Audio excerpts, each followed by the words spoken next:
Comprendre des chiffres, c'est notre défi. Épargner chaque mois, voilà notre choix. Budget serré, ne rien gaspiller. Dans un monde où les barrières à l'entrée tombent, le vrai défi aujourd'hui n'est plus de démarrer un business, mais de savoir si ce business mérite d'exister.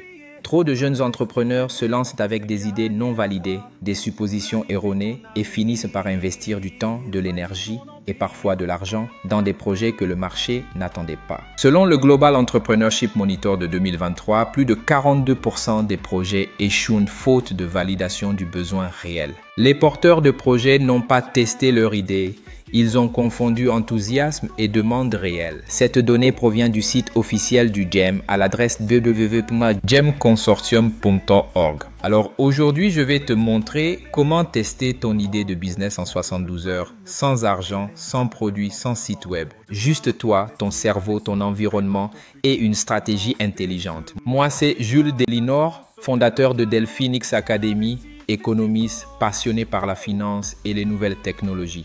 Ensemble, on va bâtir du... Dans l'épisode précédent, on a vu comment identifier ton idée de business à partir de tes compétences, ton environnement et ton vécu. Aujourd'hui, dans ce troisième épisode de la masterclass 0 à business, on passe à l'action. Comment tester rapidement et efficacement ton idée de business sans argent?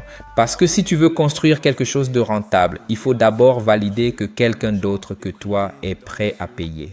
Avant de continuer, assure-toi de t'abonner à la chaîne si ce n'est pas encore fait. Et mets un like si tu veux plus de contenu concret pour passer à l'action. Ton soutien, c'est l'oxygène de ce projet. Et dans cette vidéo, reste jusqu'au bout. Je te montre comment collecter tes premiers retours clients sans investir un centime. Et je te donne accès à un canevas de tests rapide que tu pourras télécharger gratuitement. Dans cet épisode, tu vas apprendre à tester une idée de business sans produit ni capital. Comprendre ce qu'est un produit minimum viable. Savoir collecter des retours utiles pour améliorer ton offre. Éviter les 7 pièges classiques des idées non validées. Poser les bases d'un business qui se construit avec ses clients. Voici le plan en 8 étapes qu'on va suivre ensemble. Tu peux même le noter ou faire une capture d'écran car chaque pointe est une brique essentielle pour valider ton idée sans perdre de temps ni d'argent. Comprendre pourquoi tester est vital. Définir un MVP adapté à ton idée. Créer une version ultra simplifiée de ton offre. Choisir le bon canal de test. Approcher tes premiers utilisateurs testeurs. Collecter des retours exploitables. Corriger, ajuster, pivoter intelligemment. Préparer un test de vente sans vendre. Validation commerciale. Avant de te montrer comment tester ton idée, laisse-moi te raconter une histoire vraie. En 2020, lance un service de livraison locale dans sa commune. Elle a investi dans des flyers, un logo stylisé, une moto en location, même un uniforme personnalisé. 2 mois plus tard, arrêt total. Pas à cause d'un manque de courage ni d'un produit mauvais, mais parce que personne ne voulait payer plus de 1,50 € pour se faire livrer à proximité. Elle n'a pas échoué par paresse. Elle a échoué par absence de... Selon le Global Entrepreneurship Monitor 2023, 42% des projets entrepreneuriaux échouent faute de validation de l'idée. La majorité n'ont jamais testé leur concept auprès de vrais utilisateurs. Gemconsortium.org, autrement dit, pas de test et pas de marché. Pas de marché égale pas de business. Les 4 erreurs les plus fréquentes. Les erreurs les plus fréquentes, tu les as sûrement déjà entendues. Mon idée est géniale. Le marché, pas toi, décide de ce qui est génial. J'en ai parlé à mes amis. Les amis veulent te soutenir, pas forcément acheter. Je dois créer un site web d'abord. Tu n'as encore rien à vendre, tu dois tester avant. Je préfère attendre que ce soit parfait. Ce sera toujours trop tard pour une idée imparfaite. Alors pourquoi tester avant de lancer? Parce que tester, c'est vérifier que ton idée est comprise en une phrase. Fais réagir ou questionner. Résous un problème clair. Crée une envie, une attention ou une promesse d'engagement. Un business, ce n'est pas une idée brillante. C'est une solution utile que des gens veulent explorer. Ce que veut dire tester chez Delphinix, tu ne construis pas encore. Tu ne vends pas encore. Tu fais une micro-expérience auprès de personnes ciblées. Tu observes qui s'y intéresse, qui clique, qui demande plus d'infos, qui répond « je veux en savoir plus ». Ce sont les premiers signaux faibles de marché. Astuce Delphinix. Un test bien fait coûte moins de 10 €, prend moins de 48 heures et t'en apprend plus qu'un mois. Au stade, tu dois retenir 3 choses. 1. Tu as compris pourquoi tester est vital. 2. Tu sais que ton intuition ne suffit pas. 3. Tu es prêt à chercher des signaux réels d'intérêt. Maintenant que tu comprends l'importance vitale du test, on va voir comment le faire intelligemment et simplement grâce à un outil incontournable, le MVP, Produit Minimum Viable. Tu veux savoir si ton idée tient la route? Alors arrête de la peaufiner dans l'ombre, expose-la à la lumière. Parce que tant que ton concept reste dans ta tête, tu ne fais pas de business. Tu imagines un business. Le MVP, c'est ton idée rendue visible, testable, critiquable et donc améliorable. L'idée, c'est de créer une version simple, rapide et concrète de ton idée. Quelque chose que tu peux tester en 24 heures, sans argent, sans outils compliqués. Tu n'as pas besoin d'un produit final. Tu as besoin d'un prototype minimal, juste assez pour savoir si ton idée... Dans The Lean Startup, Eric Ries explique qu'un MVP, c'est une version simplifiée de ton produit ou service qui te permet de tester une hypothèse de valeur avec le minimum d'effort. C'est exactement ce qu'on cherche ici, valider ton idée sans perdre de temps ni d'argent. Chez Delphinix, on considère qu'un MVP, c'est simplement la forme la plus simple de ton idée qui permet d'obtenir un retour clair. Tu ne cherches pas à produire un vrai produit. Tu cherches à quelque chose qui permet à ton public de réagir, de cliquer, de poser une question. Un bon MVP, ce n'est pas juste une idée simplifiée. Il doit avoir 3 qualités essentielles. Clair, il se comprend en une seule phrase. Si tu dois l'expliquer pendant 5 minutes, ce n'est pas encore actionnable. Il permet une interaction.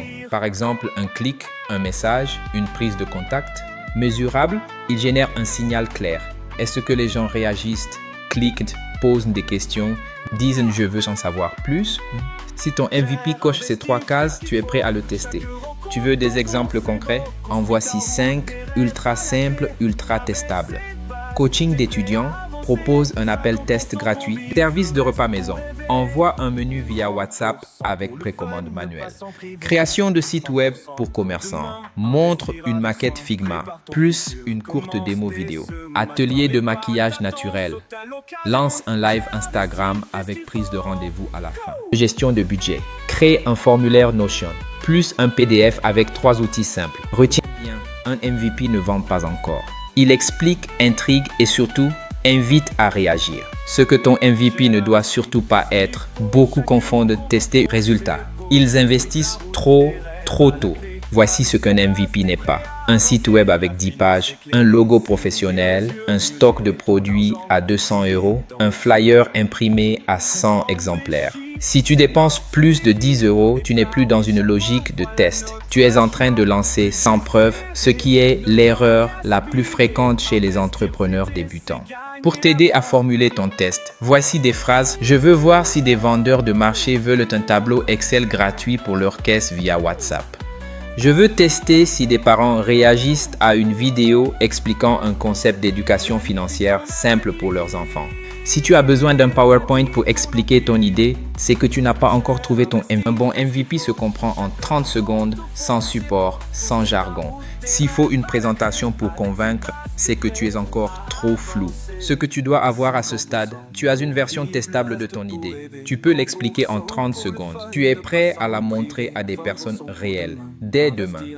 Maintenant que tu maîtrises le principe du MVP, on va passer à l'action. Je vais te montrer comment créer une version ultra simplifiée de ton idée en moins de 2 heures, même si tu n'as aucune compétence technique. 1. Comment tester ton idée avec un simple post sur les réseaux sociaux. Tu postes sur Facebook, WhatsApp ou LinkedIn. Une phrase ciblée, problème plus solution. Une question, si ça t'intéresse, commente ou écris-moi.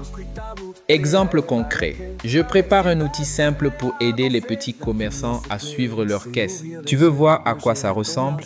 Écris-moi.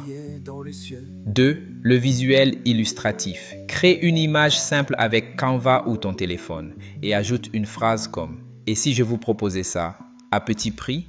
Une image créée dans Canva ou capturée sur ton téléphone, une phrase dessus. Et si je vous proposais ça à petit prix? Exemple d'idée de visuel pour ton MVP. Cosmétiques naturels. Prends une photo d'un savon fait maison et ajoute un prix estimé. Atelier de cuisine en ligne. Capture un écran d'un appel Zoom et affiche le menu du cours. Coaching en organisation. Montre un planning imprimé accompagné d'un vrai témoignage client. L'image doit faire réagir, pas vendre. Maintenant que ton visuel est prêt à capter l'attention, passons à une autre manière originale de tester le message vocal personnalisé. Tu enregistres une note vocale de 30 secondes pour présenter ton idée, dire pourquoi tu veux l'avis de la personne, poser une question ouverte. Exemple concret. Salut, je teste un concept pour aider les étudiants à organiser leur révision avec Notion. Tu penses que ça intéresserait tes amis? Une fois que ton message vocal a éveillé l'intérêt, il est temps de passer à l'action. Propose un mini formulaire pour recueillir les premiers retours concrets. Utilise Google Forms, Typeform ou même WhatsApp pour poser 3 questions max. Demander un contact à la fin. Tester si les gens veulent en savoir plus. Exemple de question. Quel est ton plus gros souci pour gérer ton budget chaque mois? Tu serais prêt à essayer un outil gratuit de suivi? Méthode Delphine X pour choisir ton prototype 1. Est-ce que ton public est actif sur les réseaux sociaux? Fais un post 2. Est-ce qu'il a besoin de visualiser? Crée une image 3. Est-ce que tu veux une conversation rapide? Envoie une note vocale 4. Tu veux des stats? Fais un formulaire simple. Mon astuce, ton premier test, ce n'est pas ton lancement. C'est ton entraînement. Lance-le vite, corrige après. Ce que tu auras accompli à la fin. Tu auras une version concrète et visible de ton idée. Tu seras capable de la présenter dès aujourd'hui, sans attendre. Tu pourras recueillir les premières réactions de ton public et ajuster en fonction. Maintenant que tu as créé ton prototype testable, reste à répondre à une question essentielle. Où, quand et comment le publier pour avoir des retours réels? C'est ce qu'on voit dans la partie 4. Choisir le bon canal de test. Tu peux avoir un diamant dans la main, mais si tu le présentes dans le noir, personne ne le verra. Le succès de ton test ne dépend pas que de ton idée. Il dépend du bon canal au bon moment pour la bonne cible. Ce que cette étape va t'apporter. Identifier le bon canal de test pour ton idée. Choisir un endroit où ton public est déjà actif. Publier en moins de 2 heures, sans te compliquer la vie. Obtenir des réactions concrètes en moins de 48 heures. Le principe Delphin X, ce n'est pas la quantité de gens qui voient ton idée qui compte, c'est la qualité de ceux qui y réagissent. Selon une publication de la Harvard Business Review en 2022, le canal utilisé pour tester une idée influence jusqu'à 65% de la qualité des retours obtenus. Un bon canal et un bon retour. Un mauvais canal égale confusion, faux espoir, perte de temps. Les 3 critères d'un... Tu peux publier ou agir immédiatement, sans délai ni préparation complexe. 2. Pertinence. Le public présent sur ce canal vit réellement le problème que tu veux résoudre. 3. Réactivité. Tu peux obtenir des réponses concrètes en moins de 48 heures, ce qui te permet d'ajuster rapidement. Les 5 meilleurs canaux gratuits à exploiter. 1. Ton statut WhatsApp. Accessible, humain, intime. Tu y postes ton message MVP plus un appel à réaction. Exemple, je prépare une mini-formation WhatsApp pour aider les vendeurs à gérer leur argent. Intéressé, réponds-moi ici. Réaction spontanée, yo signal fort. 2. Les groupes Facebook locaux, groupes entrepreneurs de ta ville ou Maman and Budget. Tu y postes ton MVP en exemple. Je travaille sur un outil simple pour gérer les dépenses quotidiennes. Vous seriez preneur d'un essai gratuit? 3. Message direct ciblé. Envoie ton MVP à 5-10 personnes via Messenger, Insta ou LinkedIn. Demande un avis, pas un achat. Exemple, je prépare un truc pour aider les étudiants à mieux réviser. Tu veux me dire ce que tu en penses? Conversation directe et au retour utile. 4. Mini-appels ou vocaux. 2 ou 3 messages vocaux à des profils concernés. Pose 2 questions simples. Écoute leur réaction. Tu as besoin d'authenticité, pas de politesse. 5. La personne relais. Connais-tu quelqu'un connecté à ta cible? Demande-lui de relayer ton test à ses contacts. Exemple, une esthéticienne teste un produit beauté, un pasteur parle d'un outil pour famille, un directeur d'école propose un outil pour élèves. Ce qu'il ne faut pas faire lors de ton test. Poster sur ton mur Facebook. Tes proches risquent de fausser les retours avec des encouragements biaisés. Demander des avis génériques. Tu n'obtiendras rien d'actionnable. Il te faut des réactions concrètes, pas des opinions vagues. Attendre trop longtemps avant de publier, tu perds l'effet de momentum. L'énergie et l'élan du moment sont essentiels pour tester. Astuce Delphine X, tu n'as pas besoin de visibilité, tu as besoin de 5 personnes concernées qui réagissent. À ce stade, tu auras réussi si tu as identifié un canal stratégique adapté à ton public. Tu as publié ton MVP en moins de 2 heures sans te perdre dans les détails. Tu as commencé à mesurer les premières réactions. Clics, réponses, messages, commentaires. Maintenant que ton MVP est lancé dans le bon canal, tu vas devoir approcher les premiers testeurs intelligemment et obtenir des retours vraiment utiles, pas juste des compliments. On voit ça dans la partie 5. Approcher les testeurs avec méthode ou intelligemment, les likes, c'est flatteur. Mais ce que tu veux vraiment, ce sont des conversations qui t'éclairent. Tester une idée ne veut pas dire demander l'avis à ses amis. Cela veut dire parler avec des personnes concernées de la bonne façon, avec la bonne posture. Ce que tu vas apprendre à faire. Identifier 5 à 10 vrais testeurs qui correspondent à ton public cible. Les approcher sans chercher à vendre, juste pour tester ton idée. Obtenir des feedbacks honnêtes, utiles et directement exploitables pour améliorer ton prototype. Le principe Delphine X, tu n'es pas là pour convaincre, tu es là pour écouter, apprendre, ajuster. Ce que nous rappelle Steve Blank dans The 4 Steps to the Epiphany, les premiers tests ne sont pas faits pour vendre. Ce sont des entretiens d'apprentissage destinés à comprendre ce que veulent vraiment les gens. Comme il le souligne sur Steve Blank. Comme pose des questions pour apprendre, pas pour impressionner, prêt à passer à l'action. Voici les 3 étapes clés pour tester ton idée avec les bonnes personnes, au bon moment, de la bonne manière. Étape 1. Identifier les bons testeurs.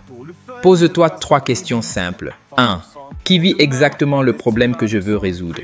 2. Qui pourrait utiliser ma solution demain matin? 3. Qui aurait un intérêt personnel à voir ce projet réussir? Ne vise pas la masse, vise la précision. Étape 2. La méthode curiosité plus permission. Quand tu approches un testeur, ne dis surtout pas « j'ai une idée de business, tu veux acheter ?» Dis plutôt « je travaille sur une solution pour problème. Tu peux bien me dire ce que tu en penses? Ton avis me serait vraiment utile. » Tu invites à un dialogue sans pression. Exemple de message type « Salut, je bosse sur une idée simple pour aider public cible à résultat. Est-ce que tu aurais 2 minutes pour me dire ce que tu en penses? Ce n'est pas pour vendre, juste pour avoir un regard honnête. » Les 3 formats de contact les plus efficaces. 1. Message vocal. Parfait pour créer un lien émotionnel rapidement. C'est spontané, humain et facile à produire. 2. Message écrit. Idéal si tu veux un message structuré, non intrusif que la personne peut lire à son rythme et même transférer à d'autres. 3. Mini-appel, 5 à 10 minutes. Le top pour obtenir un feedback détaillé et engager une conversation directe. Les 4 questions clés à poser à tes testeurs. 1. Tu comprends ce que je propose? Pour vérifier si ton message est clair et compréhensible. 2. Tu as déjà rencontré ce problème. Pour valider la pertinence de ton idée par rapport à une vraie douleur. 3. Tu penses que ça peut aider quelqu'un? Pour mesurer l'intérêt réel et voir si la solution semble utile. 4. Qu'est-ce qui te ferait dire non?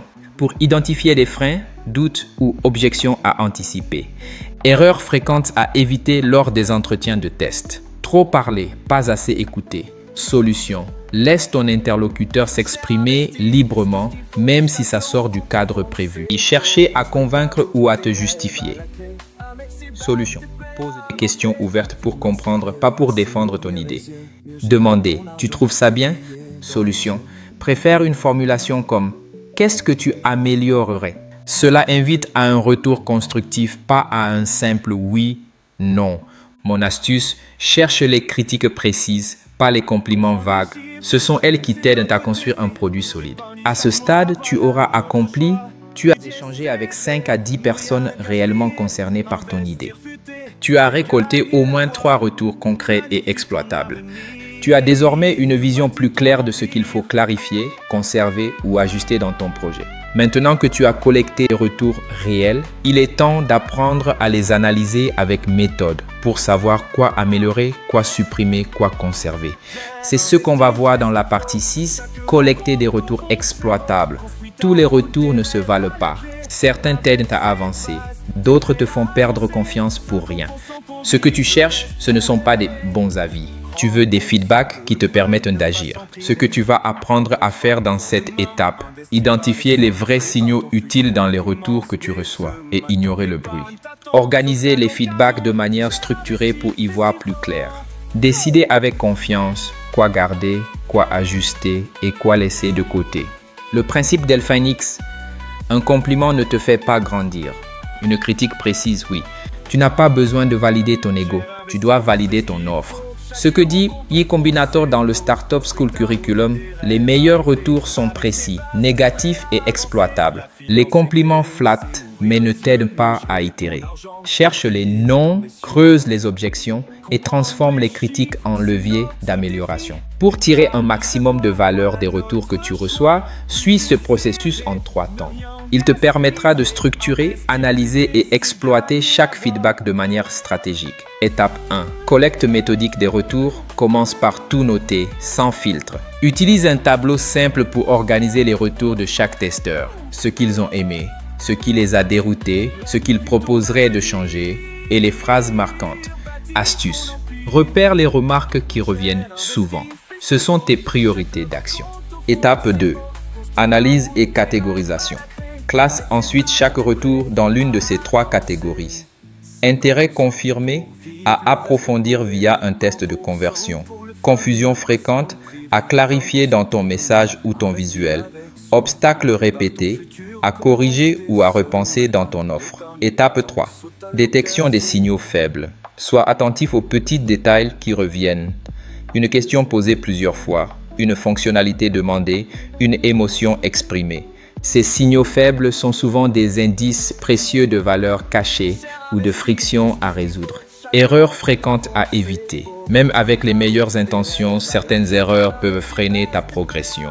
Voici 3 pièges classiques à éviter. Ignorer les retours négatifs. Pourquoi c'est dangereux? Tu passes à côté d'une amélioration clé. Ce sont souvent ces retours qui révèlent les vrais points de friction. Ne retenir que les compliments. Pourquoi c'est dangereux? Tu construis un mirage. Les éloges font plaisir, mais ils ne suffisent pas à bâtir un produit solide. Modifier sans analyser. Pourquoi c'est dangereux?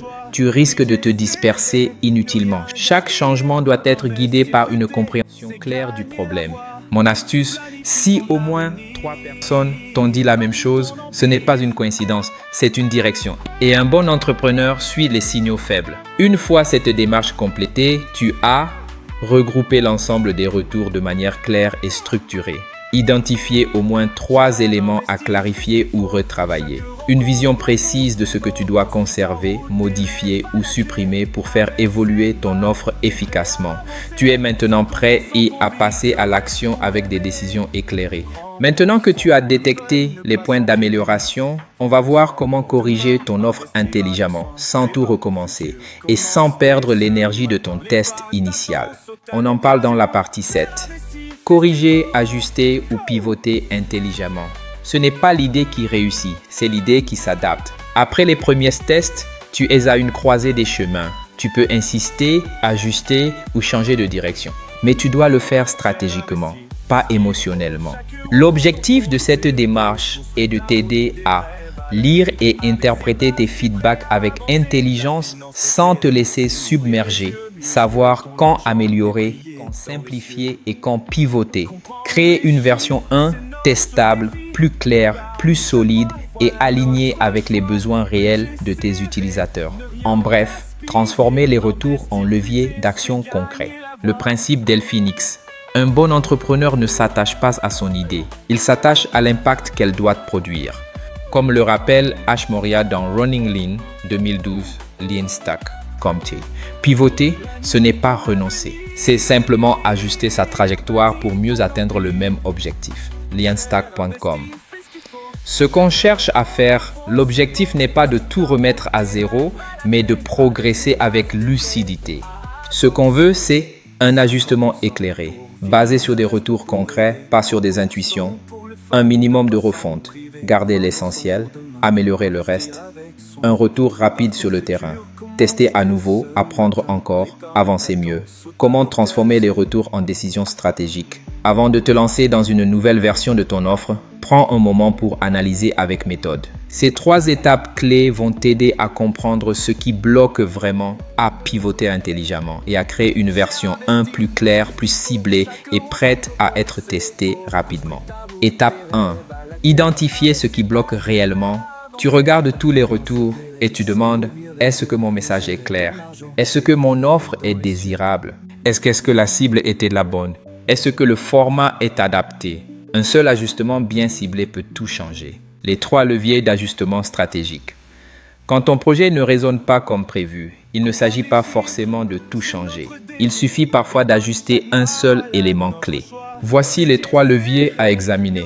Ton message. Si les gens ne comprennent pas clairement ce que tu proposes, il est temps de reformuler ton pitch. Essaie de le résumer en une seule phrase simple et percutante. Ton offre. Si ton offre paraît trop complexe, trop dense ou trop chère, pense à la simplifier ou à la découper en modules plus accessibles. Ta cible. Si les retours sont tièdes malgré un message clair, le problème vient peut-être de l'audience. Il peut être utile de redéfinir ton public cible pour mieux aligner ton offre avec ses besoins. Étape 2, les 3 types de pivots intelligents. Quand ton idée montre du potentiel mais que les résultats ne sont pas au rendez-vous, il est peut-être temps de pivoter intelligemment. Voici 3 types de pivots à envisager. Pivot de format, ton idée plaît mais le canal ou le support ne fonctionne pas. Exemple. Passer d'un coaching en direct à une formation PDF ou vidéo. Pivot de cible. Ton offre est claire, mais elle ne touche pas les bonnes personnes. Exemple. Au lieu de viser les jeunes, t'adresser aux parents d'ados. Pivot de promesse. Ton message est trop vague ou peu engageant. Il faut reformuler la promesse pour qu'elle parle plus directement. Exemple. Passer de « je t'aide à vendre » à « je t'aide à trouver tes 3 premiers clients ». Étape 3. Créer ta V1 améliorée. Tu as maintenant tout ce qu'il te faut pour repartir sur de bonnes bases. Concrètement, tu repars avec un nouveau message plus clair et plus engageant. Une nouvelle façon de présenter ton idée. Visuel, audio, texte. Choisis le format le plus adapté. Un nouveau test à lancer dans les 48 heures pour valider tes ajustements. N'attends pas. Le secret, c'est la vitesse d'itération. Tester vite, apprendre vite, progresser vite. Ce qu'il faut éviter. Quand on reçoit des retours, certaines réactions instinctives peuvent freiner ta progression. Voici les pièges à éviter et quoi faire à la place. Tout jeter après un retour négatif. Meilleure stratégie. Identifie ce qui fonctionne et garde-le. Tous les retours ne signifient pas de tout recommencer. Attendre la bonne version avant de tester. Meilleure stratégie. Lance une version fonctionnelle, même imparfaite. C'est le terrain qui valide, pas la perfection. Repartir de zéro à chaque fois, meilleure stratégie. Itère à partir de ce que tu as déjà. L'amélioration continue est plus efficace que le recommencement permanent. Mon astuce, une idée n'a pas besoin d'être parfaite pour marcher. Elle doit juste être ajustée jusqu'à ce qu'elle clique.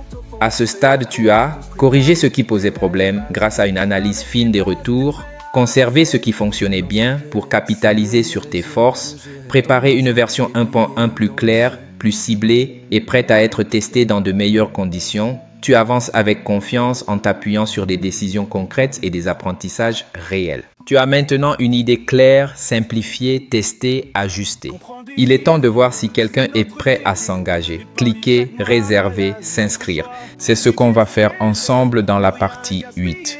Simuler une vente sans vendre. Valider ton idée commercialement avant même de produire. Tant qu'on ne t'a rien demandé, tu n'as pas encore de client. Tu as une idée, une hypothèse, un espoir. Tu veux valider ton idée? Ne demande pas ce que les gens pensent. Observe ce qu'ils font. Parce qu'un clic, un message ou un numéro laissé évoque une preuve de désir. Ce que tu vas pouvoir faire, l'idée c'est de te permettre de tester si quelqu'un est prêt à s'engager concrètement. Le faire sans argent, sans site, sans stock et surtout sans attendre 3 mois de développement. Tu valides l'envie réelle rapidement avec les moyens du bord.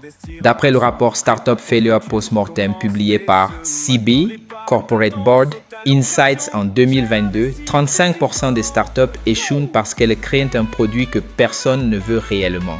Une idée qui ne génère aucune réaction concrète n'est pas une idée de business. Le principe Delphine X, tu ne cherches pas à vendre. Tu cherches à déclencher une intention d'achat. C'est la version 0.9 d'une vente. Une réservation, un formulaire, une prise de contact. Comment tester ton idée sans rien vendre encore?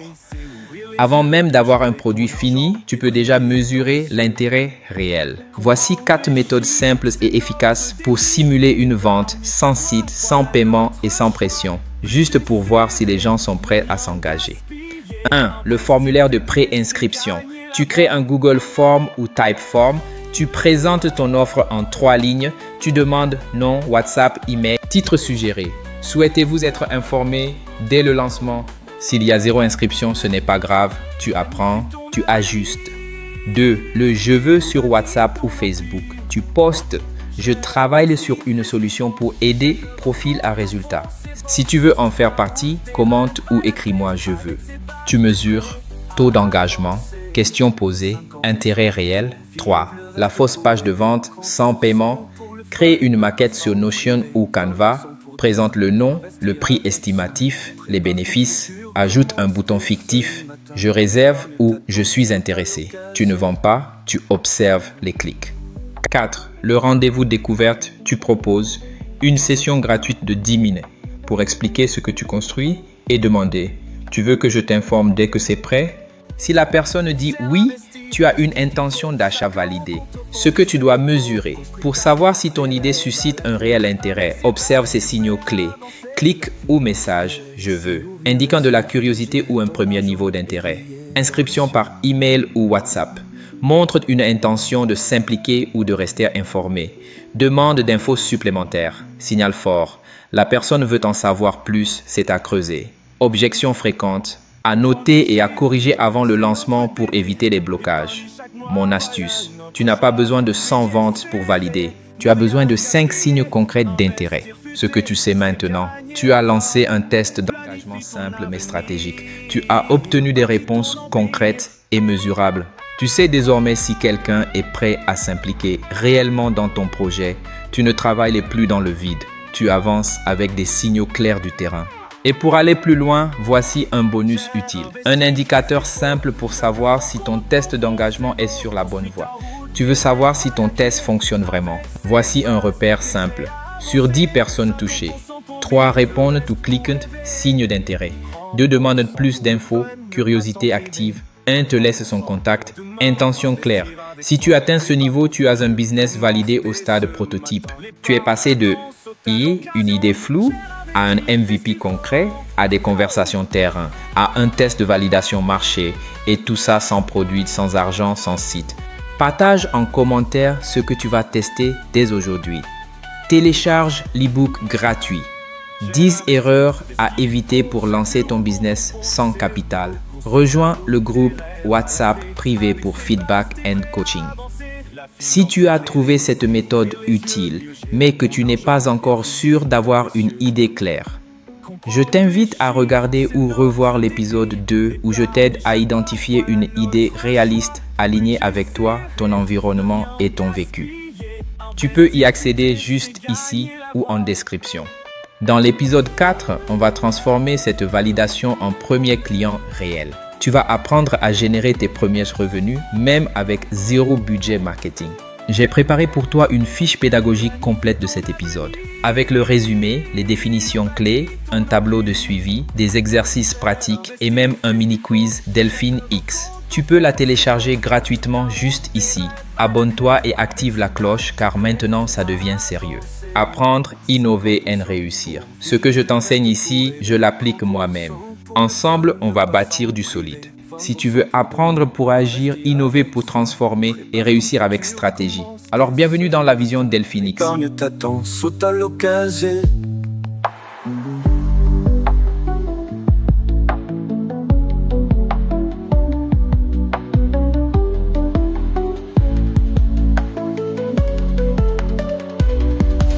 Investi, fais ce qu'il faut, chaque euro compte au fond, c'est beau. Construis ta route, des rêves à la clé. Avec ses bases, t'es prêt à avancer. La finance éclairée, c'est ouvrir les yeux, mieux gérer ton argent et briller dans les cieux.